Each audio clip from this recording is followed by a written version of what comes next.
in my life, the bottom line is this, is that you're either going to be managed by stress or stress is going to be managed by you.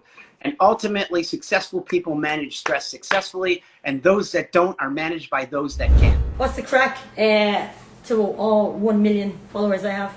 I'm just going to wait for Mike to come on, and me and Mike are having a chat. So today I'm going to be talking to Mike. If you follow me, you'll see Mike a lot in my stories when we train. And if you don't follow me and see him, basically Mike is a client of mine, but he's a good friend of mine. He's been in the gym, boxing burn, longer than I've been there. And he just knows everything. And he knows through experience when it comes to business, mentality, the body, the mind. Usually when I have a problem or I need an opinion, he's my go-to person. So he's got a wealth of knowledge in all sorts of things, cause he's old as hell.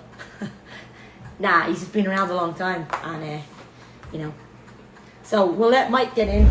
Yo, what's up? I just gave you the best introduction ever. There, you weren't listening, so I just turned you. Oh, I'm sorry. Well, I literally just saw it pop up right now. I just saw it pop up, so I appreciate it. Thanks so much. All good, all good. So obviously this is recorded. We kind of record it live. It's handy on Instagram, but it'll be played back for then everyone on YouTube, Spotify, and all that fun stuff. So basically, Mike, I'm gonna let you kind of introduce yourself a little bit. Who you are, what you do. It's gonna take a long time because I've told everyone that you're really old. I am. I'm old only relative to people that are younger than me. That's the way I look at it. That's a good way to look at it. Yeah, you have to. When you get to this age, you got to find the positive, out of everything rather than the negative, because there's definitely younger people. But first off, I really appreciate having you on. I mean, I'm excited for you and the direction that you're going in with having a podcast and being able to use all your influence on, the people that follow you and to be able to venture into something new. It's something I've always admired about you is your ability to make decisions and always be able to help people. So I appreciate being one of these people on your podcast. So thank you. Nice. I wouldn't be able to really do it without having all the people I network with. So I was like, fuck, let me get all these people. They're telling me all this knowledge. Let me share it, filter it out. For sure. For those of you guys who don't know, I've been in the fitness industry for over 20 years. I've been a personal trainer, strength and conditioning coach. I've worked with athletes, celebrities. I've worked with big, major corporations. I worked with Beachbody in-house, and then now I work in Beachbody in an online facet and growing online communities with Beachbody and helping people build their own business and helping people with their health and fitness. And, one of the big things that I talk about is I help people with their identities of where they're at to where they want to be able to go. And that's why I came up with the brand Fit Identity, to be able to help people with their fit identity wherever that fitness level may be. I don't think that fit has a look, a level. It's just where you're at and then where do you want to go. So that's kind of like the easy, short term, so that we can talk more than like talk about me. Nobody wants to know my past. It's like a great story. There's so many comments saying like, wow, this guy needs to shut up. He's talking so much. That's all I got. See, I told her that I would zip it today so that I wouldn't have too much conversation. We would keep it to a 45 minutes. So I got to do my best in keeping my mouth zipped for this. Mike Express. Right, you're getting exactly. You're getting Mike Light. Diet Mike. So one thing we all know about you, I'm sure most people that follow me follow you. We know there's been some injuries recently because you share a lot of it on your story. And I know from training with you, you've had past injuries with your shoulder and all that. So I think something really valuable that you can share with everyone is we see on your story, obviously you're going to physio, you're doing your rehab stuff, but let's delve more into the other 23 hours a day where we're not seeing you on Instagram of dealing with injuries and recovery and setbacks and the mental torture of it. So I'm going to dive right into my first question, which is, and you can pull from any experience that you have. What has been one of the kind of biggest physical setbacks you've had over your span? When you first asked me to do the podcast, and come on, you were like, hey, do you want to talk about injuries? And I was like, yeah, I would love to. It's kind of a, it's a realization / passion of mine because it just goes hand in hand with health. And I understand that healthy people, active people are going to get injured. So I accept that, I'm like, part of the process of being healthy is being injured.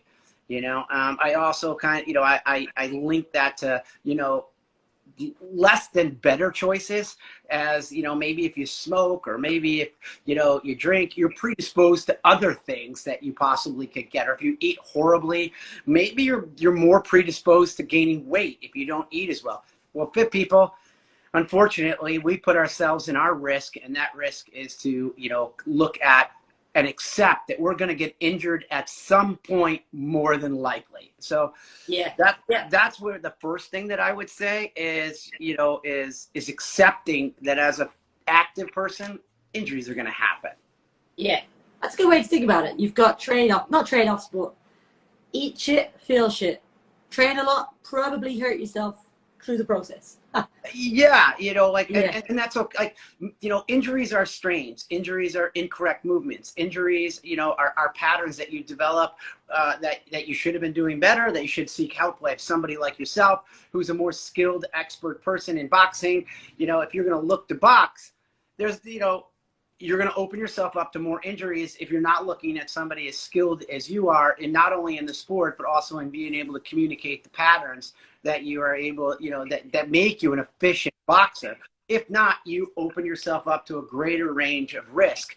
And that's kind of like what I try and look at, be like, what's my risk when I involve in any action? And am I surrounding myself with the right people to teach me the skills to limit my risk? Or when I jump into something, is it just an acute accident that just happens? Like, injuries happen. Yeah. But no, you're right. It's like, I see it a lot in boxing. If someone comes to me, they're throwing, the first session we have, they're throwing all arms. And it's like, that might last you for like a week or a month or 2 months. Yeah. But over time, you're going to just rip out your, So it's a good way to put it, yeah. But then again, you do also have accidents. If you're in a ring, you're probably going to get punched in the face. Probably one of them is going to hurt and land cleaner than you want. And then, I worked with Ryan Bader, who is, he's Bellator MMA, he's an MMA guy. And one of the things that he had said to me was, and it's not that it's not well known in the fight community, but one of the things that he had said, he's like, Mike, it's not that you're not going to get hit. You want to reduce how hard you do get hit. That's just like when you look at it that way, you're like, oh, so you're going to get injured. You just want to reduce how badly you get injured at any point in time. Yeah, I like that. That's great. It's kind of true. I say that to people when I'm like, when you're blocking a shot, you're not miraculously stopping this punch. It's going to land. Do you want it clean or do you want it with a 16-ounce in the way? Like, either way, it's going to land. So right. Like you even said it, Mike, you're going to get hit. Do you want to get hit at 40% or 90%? Yeah. 40. like, give me 40 all day. So I think that's one of the things when I think about injuries is that they're one of two areas. They're acute or they're poor skills and poor patterns that you're doing over and over and over, and that's what caused it. So, either way, you've got to accept, this is another thing I would say, either way, I would suggest that you accept that the blame ultimately is on you. Like, it's either your poor patterns, and that's okay. We all have them in different areas. And, and the other side of it, it's like, it's acute. And that acuteness happened because you made a decision to put yourself in that position to be hurt. It's not like, oh, he punched me or he did it. Like, it's yours. So own it and be okay with that. And that way you're not pointing the finger and creating all this mental stress on top of you that's even worse for you. Like, it's so much easier to own it than it is to point the finger and then create that domino effect of negativity, that it's his fault and he did it and why he did this and this is why and he sucks as a trainer and he never went here and he's not even certain. Like, you see that continuous. Just accept it's your fault and then, all right, what's the solution? So let's go to that then. So step 1, it is what it is. It happens. Draw the line. Step 2, then how do you stay motivated and driven to not to let that injury then define you? You know what I mean? I've always said this, and this is one of the questions I think you're probably going to end up asking me later, but in my life, the bottom line is this, is that you're either going to be managed by stress or stress is going to be managed by you. And ultimately, successful people manage stress successfully, and those that don't are managed by those that can. Yeah. So in my brain, I'm always like, is this a success? Is this a stressful situation? And if it's stress to me, which is an injury, I'm like, how do I manage it? How do I take control of it and manage it? And sometimes control is a very tight-knit plan. And sometimes control is just recognizing it and having some plan and moving on. There's not like you have to have total control of it. Sometimes it's just recognizing, where other times it's on the flip side where I need a plan of action for this. So I've got to control this so that it doesn't stress me out. Yeah. So then how do you kind of self-educate yourself if you've just had an injury, no matter how big or small or blame, it is what it is, right? I've got to manage this. Then what kind of things do you do? Because I've seen you wrapping your legs in all sorts of mad bands. So I know, you're reading up or you're watching podcasts or you're listening to people that have expertise in that. Like how do you, where and how do you kind of educate yourself on your injuries? Well, first off, I take injuries very seriously. I think that's one of the, like a very important ingredient to when you're injured. Take it seriously, because it could limit your mobility. It could limit, your power. Could introduce a limp, a lack of motion. It could literally alter your life. So if I want to get back to where I want to end up being, then I've got to take this injury seriously. And if I'm going to take something serious that's going to affect my life, I literally start to think, what's the next step of seriousness? Well, I want to find out what's the best thing that I can do for it. So when I look at the injury, I'm like, what do I need to do for this? And where am I going to find that information? Mm-hmm. Well, I just don't go and search the internet and be like, I'm going to end up being like, oh yeah, let me just look at Tom's blog in Idaho and how he cured his ankle. It's not going to happen. What I'm going to do is exactly what you're doing with the podcast. You're going to tap into your network and you're going to start to ask questions. Like, does anybody out there an ankle, have experience with an ankle that you know? Do you know anybody who's had an ankle injury? And that ends up being like the deeper dive. And I'm like, oh, so now I can call this person. Like my physical therapist who worked on my bicep, when I hurt my ankle, I had called her and said, I have an ankle injury. She's like, what's up? Come in. I went and saw her and she goes, yeah, we've got a situation. Let's get you in to see a specific doctor. And I was like, all right, let's do it. She's like, this is the doctor you need to see, this physician. And I was like, okay. When I called the physician, I got in 24 hours. Or the orthopedic, I got in within 24 hours. And within that 24 hours, when I went to the front desk, the woman's like, who are you again? And I'm like, Mike Karpenko. She goes, no, who are you? Like, what do you do? And I go, why? And she goes, I've never seen pretty much anybody get 24-hour, appointment with this physician. Yeah. And I go, oh. And they're like, you must know someone. And I was like, oh yeah, actually I do. And it ended up being the same surgeon for Kobe Bryant and, Steph Curry. And that's because of the people that I know. So jumping on that is, I don't get information from anybody who is not an expert. Yeah. Like everybody on Instagram and social media right now is they're following dictates their expertise, and that's not the truth. Nah, yeah, very true. I'm very clear on who's an expert. I tap into my networks, and then immediately I go to who are the real experts, regardless of their following. Like, I don't care if you have 1 million or if you have 10,000. Because if you have 10,000 and you're an expert, that tells me you're more worried about your customers and your clients and your patients, than you are worried about your social media presence. Yeah. If you have time to have a great social media, a clean house and all that, right? And then the last thing that I do when I'm looking is I look to see, are they people that deal with people that are like, do they have patients and customers that are very similar to me? Like, are they athletic? Are they almost athlete level or athlete level? Are they, extremely healthy? Are they, what's their mindset like? Not that this is wrong, but I've had physicians that treat the average, the normal everyday person you know, and their mindset is set in helping the normal everyday person that maybe not work out every day, that maybe doesn't eat as well as I do. And what happens is that as great as a physician they can be, they often get stuck in, you know, the language and treating and the vision of the majority of the customers and patients that they see. Yeah, yeah. So I look to see what their customer base is, what their patient base is, and if they're like, oh, this guy treats the Lakers, and this guy treats, you know, cyclists, world-class cyclists, and if you're like, oh, well, then that's the guy I want to deal with, or the female doctor that I want to deal with, as opposed to, yeah, you know, he fixed my, you know, my aunt, you know, when she turned her ankle when she came off the curb, and I'm like, he fixed her so that she could get up out of a chair and walk to the kitchen, maybe. Not, she's not an athlete. Now, just because you're not competing at something, you're competing in life. You treat your body like an athlete. You train, you recover, you eat. It's like, just because you're not on TV throwing a ball doesn't mean you're any less. Like, it just means, like, how you treat your body is the exact same. You put the same amount of care and investment in, so, like, why would you not want to get treated like them as well? And any time that you can feel that you've got the right position, the right team around you, that when you have care, and this is elevated care. This is not talking about like self-care, but this is elevated. Anytime you can do that, you again relieve the stress that's around you to be like, I hope that this is going to work. I hope that this is going to be good.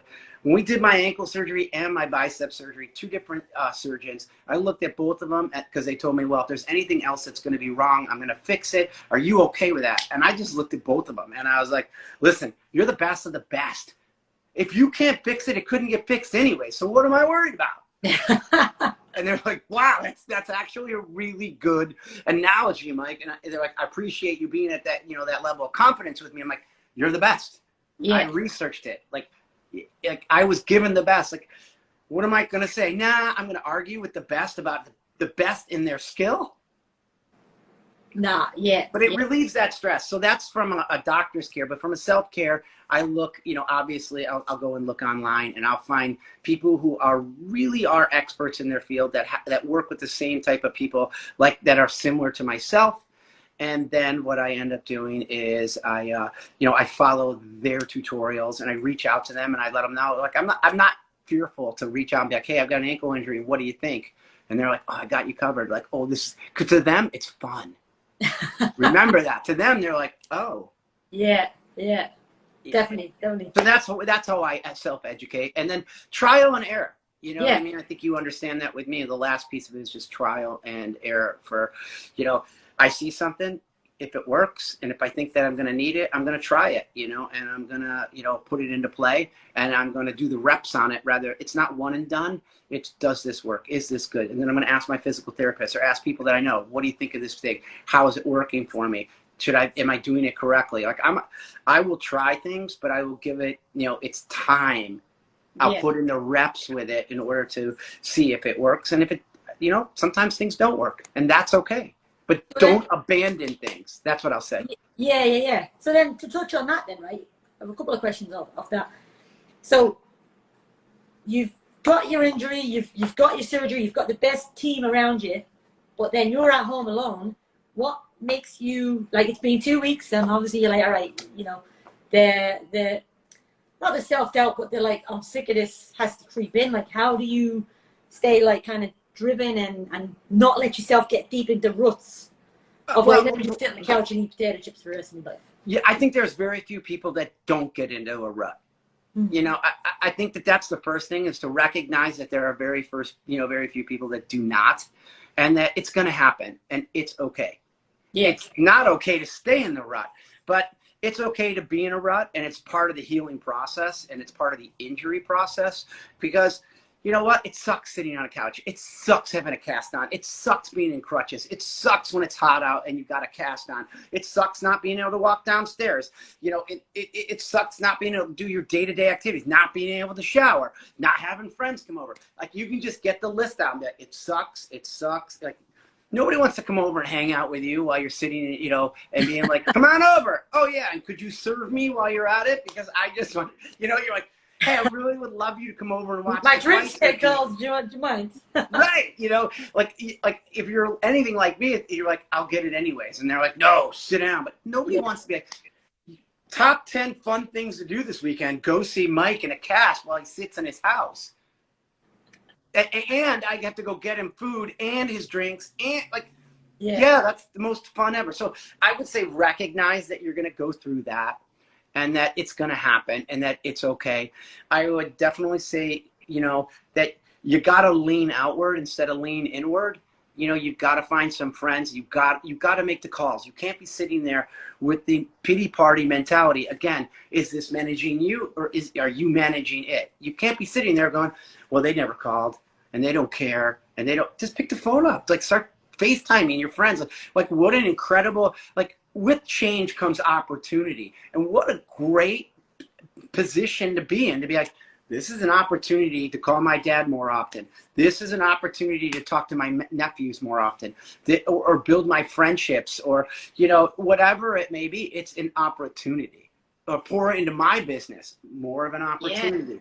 Yeah.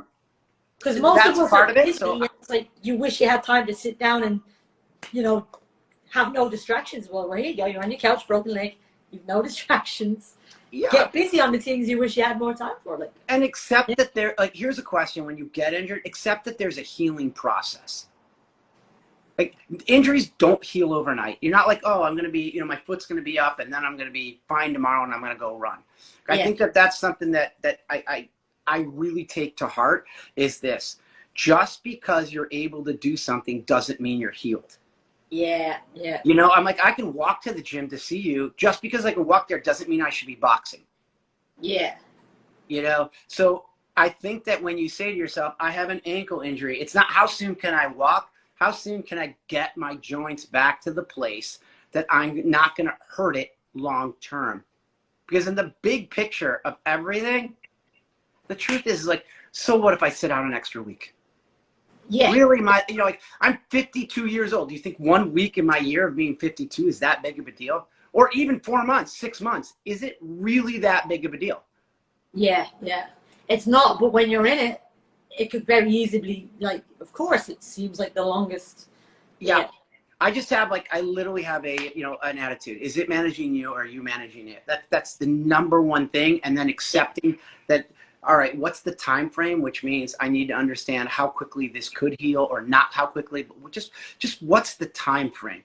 I'm going to give it 3 weeks, or I'm going to give it 6 months. Like my ankle, I'm going to give it a year. Yeah. And I'm like, that's coming up on August 14th. And I'm not, upset at all at anything. You know what I mean? I'm like, whatever. I like that. Because, that kind of can help in anything. And straight away, I'm like, that's a good tip I'm going to adopt into anything I do. Is like, the minute I start thinking, right, there's too many things going on in my head. I'm stressed out because I'm not all this time to do them all. Pause for a second. Are you managing it, or is it managing you? And just I think you can do that with everything that you're doing in life. I also feel that piggybacking on the top of that, I also feel that a lot of people, we're built in this economy, this world right now of instant solving. Like, I have an instant injury, it's going to be instantly solved. I'm mad at whoever I am in my life, instantly solve it. Like, I can't lift this, instantly solve it. And what happens is that instantly solving it creates a whole different other set of problems. Yeah. Because, I was given this analogy when I was in high school. Was there's a tree in your front lawn, and if you push the tree's got to come down. It's between you and the neighbor's house, and if the tree has got to come down, that it has to come down. And you're like, okay, what am I going to do? Most of us get anxiety, and we want to push the tree over, right? We're like, give me an axe, give me a saw. Yeah. And when we push that tree over, what happens is that there was no planning involved. We don't know where it's going to fall. What if it falls on your friend's house, your friend's car? What if it falls on your car, your house? What if it blocks driveways and you don't have that plan? So now you're like, holy crap, yeah, the tree's down, but now I have a whole list of other problems that I have, rather than what am I going to do with the wood? Am I storing it? Am I selling it? Do I have someone to come pick it up? But you solved the tree is over, but you created a whole bunch of other problems. So when you look at it that way, and you say your job truly is to show up with great tools, and take great swings at that tree so that when it's supposed to fall, it will fall. But if you just try and knock it over, you know you're going to get frustrated. It may not even happen. Yeah, yeah. So if you just show up every day, and this is like an injury. If you show up every day, you take the good chops at the tree with a great tool, whatever the tools are around you, whatever your network is around you, and you begin to look at that and you're like, I'm showing up every day. That will compound over time, and that eventually will put you in the place that you need to be at the right time and the right place with the least amount of stress. Yeah, no, I like that. I like that. Again, it's like you say all this, like you live that, because I know you obviously, and it's like you say it so simply. I'm like, that's genius. But yet, put me in that position. I'm on the couch with a broken leg. I'd be like, you know what I mean? Like how you can, and obviously it's experience and a lot of repetition of you doing it. But it's cool to hear you say it because I see you do it on your Instagram every single day. Like you just show up, you do the best you can to make that injury 1% better by the end of the day. Go to bed. Is it a little bit worse or a little bit better? It should just be a little bit better, and it all adds up. Well, I mean, think about anything in life, like just what you don't show up with, you don't make better. Like you just don't. You have no opportunity for. And when you see one of the biggest problems, especially with injuries, is inconsistent behavior. People are like, oh, I'm going to go to physical therapy, or I'm going to deal with this only when it hurts. Yeah. Or I'm going to go to physical therapy, and I'm only going to have your physical therapist fix it. And you're like, well, that's not going to do. What about the other 6 days? What about the evening? So if you're not showing up consistently, how can you expect this injury to get the attention that it needs, to heal in the way that it needs, so that you no longer have any dysfunction in that area?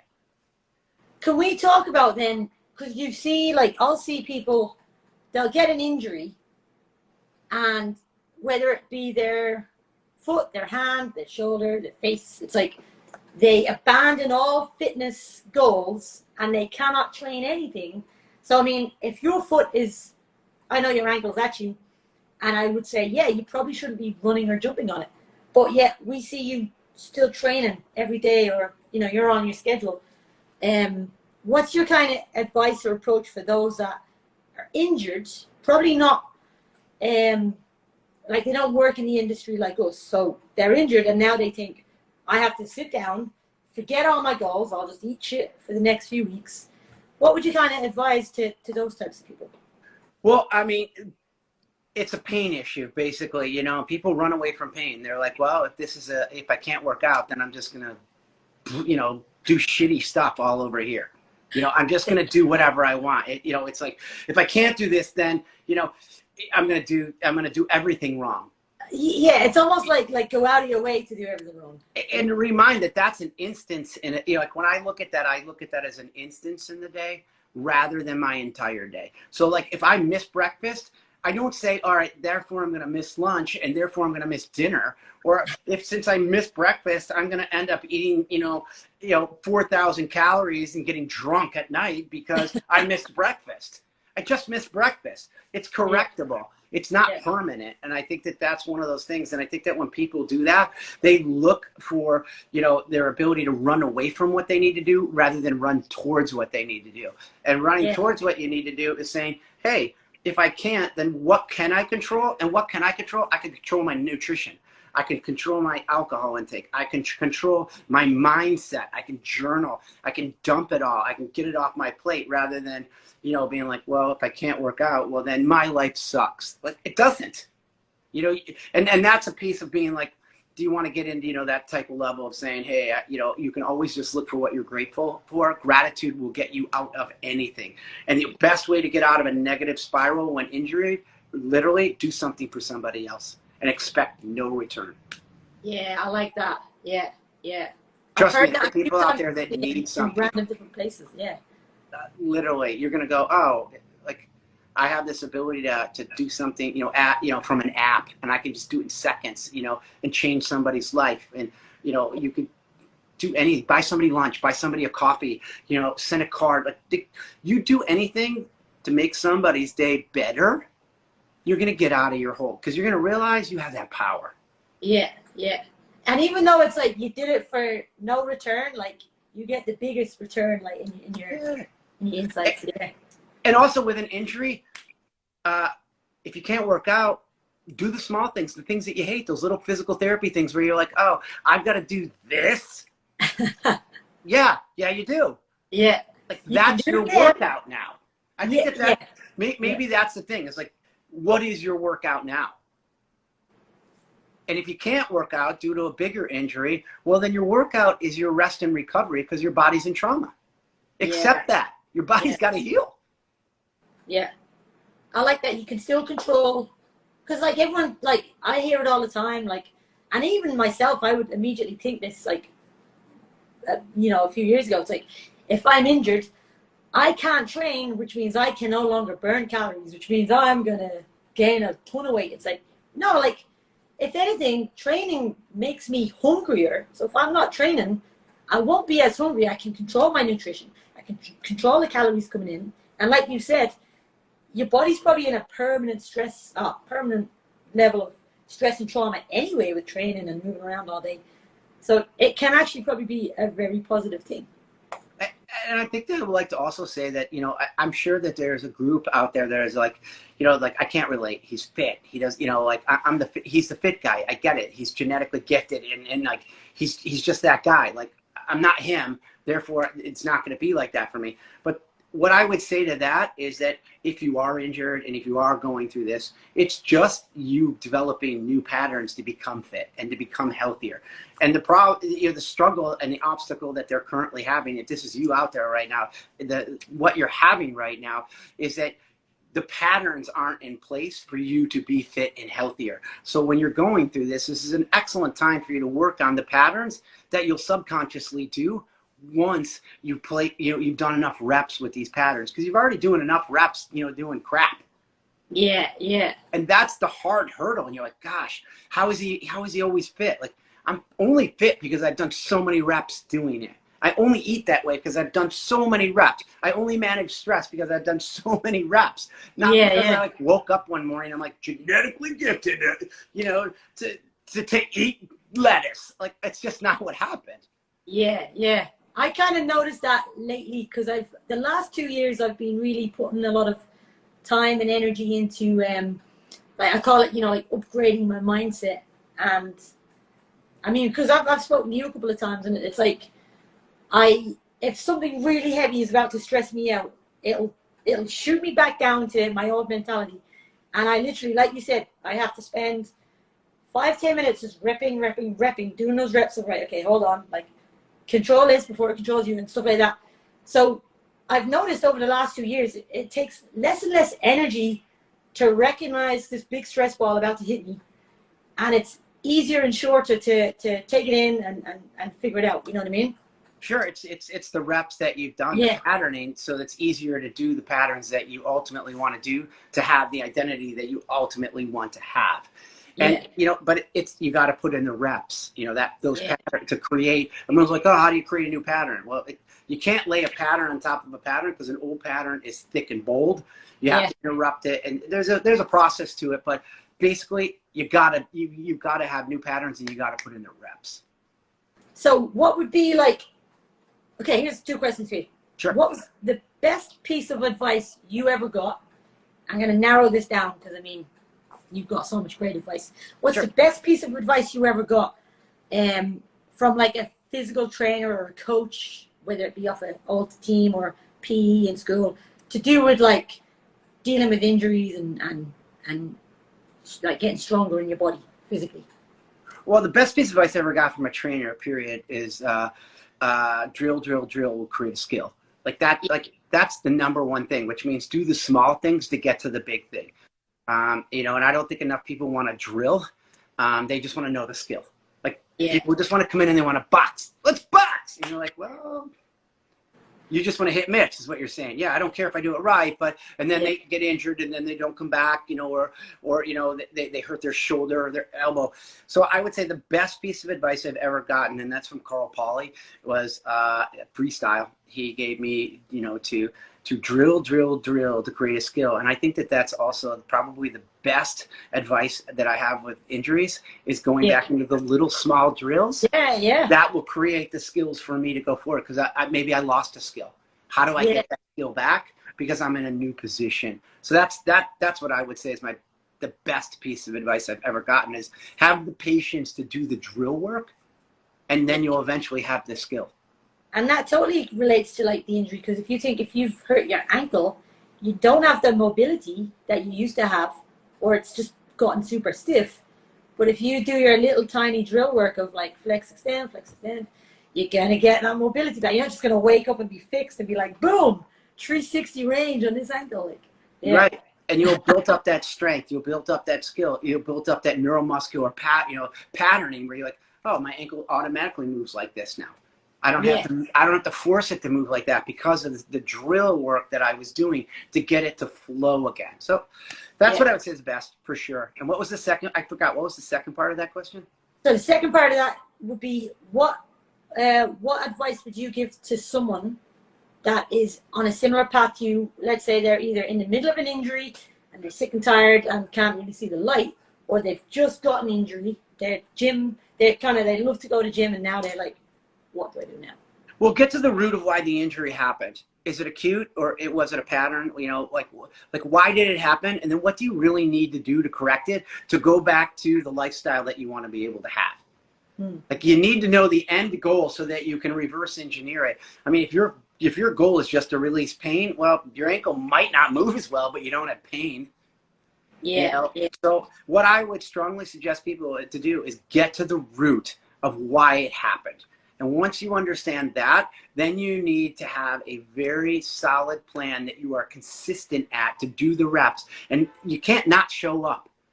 You have to do the little work morning and at night. Like you can't think that somebody else is going to fix your injury.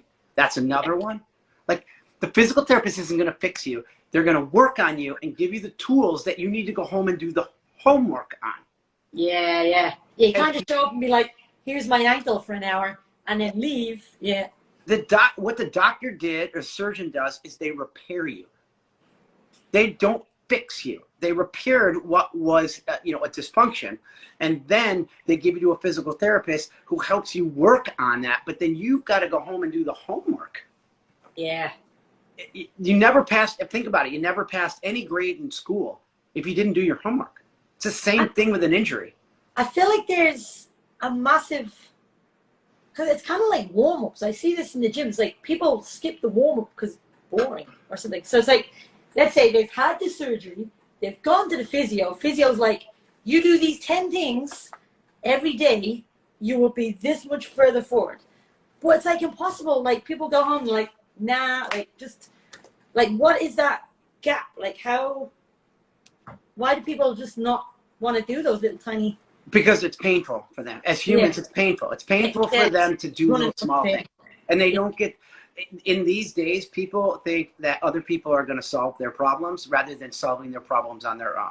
And then when they see pain, they have to, I'm just going to point my ankle. They're like, this is the most boring, painful thing ever. I could be smoking a cigarette. I could be drinking a beer. I could be watching a football game. I could be doing anything but this.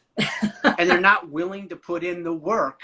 Yeah. To get the ankle back or get whatever injury back it is to that point.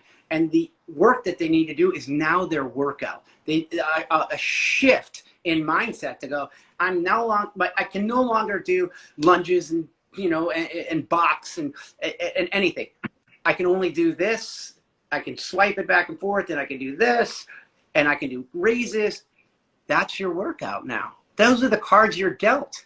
Yeah. That is your workout. So shift your mind. Yeah. I think it's basic human pain rather than looking at basic pleasure. Because when you look at that, because my side of it is not these exercises suck. My exercises are, if I do these exercises, do you know how much better I'm going to be in 6 months? If I do these exercises, do you know how much more I'm going to be able to do? How much higher I'm going to be able to jump? How much faster I'll be? How much pain-free? I will be able to box better and maybe beat you up, Iron Leprechaun. If I could, exactly. But it gives me that thrill of the chase rather than let me get my shovel out. This sucks. I hate this. And that's what most people will do. So really, recovering from an injury is literally at the very start, shift that mindset. 100%. Otherwise, like you said, it's like, I think I see this a lot with people with diet as well. If you make these changes to your diet, in 6 months you'll have this body you're trying to get. But people are like, oh, I didn't get it in a week. Fuck that. Like, yeah, and it's shift your mindset to not what Shift you towards don't have. what's going to be great about this rather than what's so bad about it. Yeah. Then execute the reps. Yeah. Wow. All right. So here's something I'm gonna finish on, because I feel like you're a master at this. So you're great at keeping your mindset shifted, or shifting your mindset, toggling between the two. What would be, right? Let's say I'm in the same position as you, except I don't have the mindset reps that you have, right? What are 3 things, or 1 thing, or 2 things I can wake up with? Well, I can wake up and, like, if I think these things or do these 3 things first, I'll most likely have a better day. So, like, what can I do first in the morning to make sure my mindset is not subconsciously already on the downward? Number 1, make sure that you have high standards for yourself. Yeah. And make sure that you don't break the commitment of the high standards that you have. In the minute you lower your standards, you have broken the commitment that you have for having high standards for yourself. And you have done an excellent job at that with everything that you've done, from the move to the United States, to becoming a trainer, to becoming head trainer, to becoming part of the, everything you've done. You've set a high standard and you never broke those. And that's something that's really impressive. So set your standards very high, and don't break them. If you broke them, you broke a promise to yourself. Yeah. And that's what I refuse to do. So that's number 1. Number 2, I have make sure that you start your day with strong beliefs. Whatever that you need to get done today, or wherever your mindset is, it's a must, not a hope, not a should. When people start saying, I hope I get this done today, I should get this done today, I should eat well today, I should do my exercises today, you know what happens? You don't. But when you go, I must get my stuff done today, I must do the reps, I must do my exercises, I must stay off of it for 90% of the day, it gets done. And when you don't must, guess what happens? You violate your standards. So those intertwine with each other perfectly. And then every day that you start, you just got to make sure that you know that you've got great systems in place. And if you don't have great systems in place that will produce work, or it will produce success, you're really in a bad spot. So the fact that I know what I need to do with my workouts. I know when I need to do them. I know how I need to do them. I know how many reps I need to do. I know that I have a system to be able to carry out from my physio, from my physical therapist, from everything that I learned. And I don't break that commitment because it's a must and because I have high standards to myself. Those 3 things across the board will bring you success and help you change anything that you want. You make it sound so simple. That's all. Really, but it is. The problem is that people overcomplicate. Yeah. If you think about it. Yeah. If you just said I must, you would do it every day, right? And literally, if you said I've got high standards, I refuse to put up with your crap, or I refuse that. What you're like, I gotta call that person. No, that person's like, it's like I refuse. Like they're lower standards than me because they're yelling at me. I refuse to accept that. I'm out of this conversation. You could transfer that into anything, but with my injuries, high standards, it's got to be a must. And the fact that I've got great systems to heal, it's a win-win-win for me. All 3 of those. Yeah. Set yourself up for success. I like it. Yep. Yeah. Well, we've had someone here, MJ Karpenko. Is that That's my brother. That's my brother. Yeah, I saw the name. He says routine is key, staying with schedule, and most of all, reward yourself. Yep. He is. He's the man. Like, he's an oncologist. So. Yeah, that's a guy, that's a guy that understands patterns. That's a guy who understands he's got to manage stress. Like, I'll say this, if you're a physician out there, manage your stress, because you guys are constantly in caregiving, constantly giving. And, your jobs are not based around your well-being. Your jobs are based around somebody else's well-being. So really take the time and make sure that you are pouring back into yourself and what your passions are, because if not, you'll be empty and it'll be tough for you. I like that. Yeah, manage your stress. Fill your cup, that's big. Yeah, remember, stress. Is it managing you, or are you managing it? And then those 3 things: raise your standards, change your beliefs, and then systems. How you talk to yourself. I will do this, rather than, should I do that today? Straight away. Yeah, I like that. Well, what I'll do is, if people are watching, Mike Karpenko, his name should be on screen, but I'm going to write it in the comments. If you're listening, It's at Mike, Mike, and then it's Karpenko, which is Karpenko. Right? Just that Mike Karpenko. And I'm just going to add this. I hope in your introduction, I hope that you introduced me as the one who gave you the name Iron Leprechaun.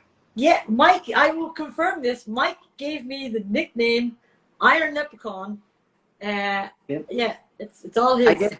It's because I couldn't hit her. She was there and then she was gone. She was there and then she was gone. It's literally, and Iron came from because she's just, one of the strongest people I've ever met because she's persevered so much. So that is what, that's where the Iron Leprechaun comes from. So where did the leprechaun part come from? Leprechaun, because you're Irish. That's 100%. Like little dance moves? No, I think it's just because you're Irish. That's it. Thanks for having me. I really appreciate it. Obviously, anytime you want me back, and let's swap podcasts, and maybe you can come on mine. What do you think? Definitely, yeah. And I'll definitely have you on for more topics because I was telling everyone you just have a wealth of knowledge. You've been and lived everything. So. All right. Keep both hands up. Don't get hit. Never. Try hitting. All right. See you later.